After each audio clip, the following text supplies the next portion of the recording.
அவர் அங்கே இந்த திருவொற்றியூர்லையா பெண்கள் நிற்கிறவங்க நாங்கள் 5 மணி நேரம் 6 மணி நேரமாக நிற்கிறோம்னு சொன்னால் கெட்ட வார்த்தைகள் உபயோகப்படுத்துகிறார். அதை வீடியோ எடுக்கிற ஒருத்தரோட வீடியோவை பறிக்க போகிறார். என்ன மனுஷன்? இன்று செய்தியாளர்களை சந்தித்து பேசிய பாஜக மூத்த தலைவர் ராஜா, அமைச்சர் சேகர் பாபுவை கடுமையாக விமர்சனம் செய்துள்ளது திமுகவினர் மத்தியில் கடும் அதிர்ச்சியை ஏற்படுத்தியுள்ளது. ஸ்டாலின் அரசு அதோடு இல்லை, இந்த சேகர் பாபுன்னு ஒரு நபர் எவ்வளவு மோசமான நபர் நமக்கு தெரியும். அவர் அங்கே இந்த திருவொற்றியூர்லையா பெண்கள் நிற்கிறவங்க நாங்கள் 5 மணி நேரம் 6 மணி நேரமாக நிற்கிறோம்னு சொன்னால் கெட்ட வார்த்தைகள் உபயோகப்படுத்துகிறார். அதை வீடியோ எடுக்கிற ஒருத்தரோட வீடியோவை பறிக்க போகிறார். என்ன மனுஷன்? எனக்கு நான் சேகர் பாபு பற்றி உங்களுக்கு ஒரு விஷயம் சொல்கிறேன். இவர் எவ்வளவு கேவலமானவருங்கிறதுக்கு. நான் அப்போ எம்எல்ஏயாக இருக்கேன். திராவிட முன்னேற்ற கழகத்தினுடைய பரிதி இளம்பழுதி சட்டமன்ற உறுப்பினராக இருக்கார். அவர் சட்டமன்றத்துக்குள்ளே மேடம் ஜெயலலிதா அவர்களை பற்றி மிக மோசமாக பேசுகிறார்.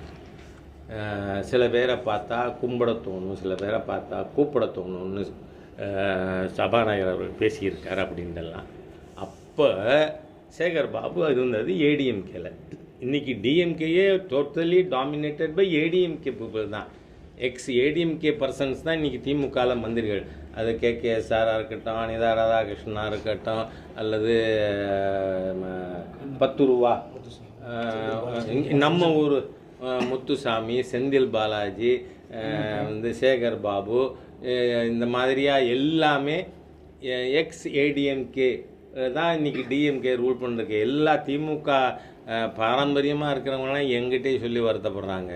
என்னங்க இது, எங்கள் திமுக கட்சி திமுகவில் இல்லை, கருணாநிதி குடும்பம் இருந்துட்டால் மட்டும் அது திமுகவா? அதில் இருக்கிறவங்க யாரும் திமுகவே இல்லை அப்படின்னு அந்த மாதிரி இந்த சேகர் பாபு அன்றைக்கி ஏடிஎம்கேல இருந்தார்.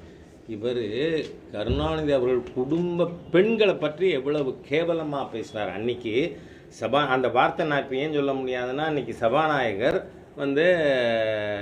நத்திங் வில் கோ ஆன் ரெக்கார்டுன்னு ரூல் பண்ணியிருக்கார். அதனால் நான் அந்த வார்த்தைகளை சொல்லலை உங்களுக்கு. அவ்வளவு கேவலமாக நடந்துட்ட ஒரு மிக மோசமான நபர் இந்த சேகர் பாபுங்கக்கூடிய ஒரு தீய சக்தி. அதனால் இந்த தீய சக்தியின் கைடன்ஸில் ஸ்டாலின் நடந்து கொள்வார்னு சொன்னால், ஒரு முறை தமிழ்நாட்டில் நடந்தது. கருணாநிதி ஒருத்தர் தான் ஒரே எம்எல்ஏ திமுகவில் ஜெயிக்கிறார். ஆனால் சட்டமன்றத்துக்குள்ளே போக பயந்துக்கிட்டு அந்த எம்எல்ஏஷிப்பையும் கருணாநிதி என்ன பண்ணுறார்? ரிசைன் பண்ணுறார். அதனால் தமிழ்நாட்டில் திமுக துடைத்து எறியப்பட்ட சரித்திரம் உண்டு. ஸோ செய்திகளை உள்ளது உள்ளபடி தெரிந்து கொள்ள ரெஃப்ளெக்ட் நியூஸை சப்ஸ்கிரைப் பண்ணுங்க.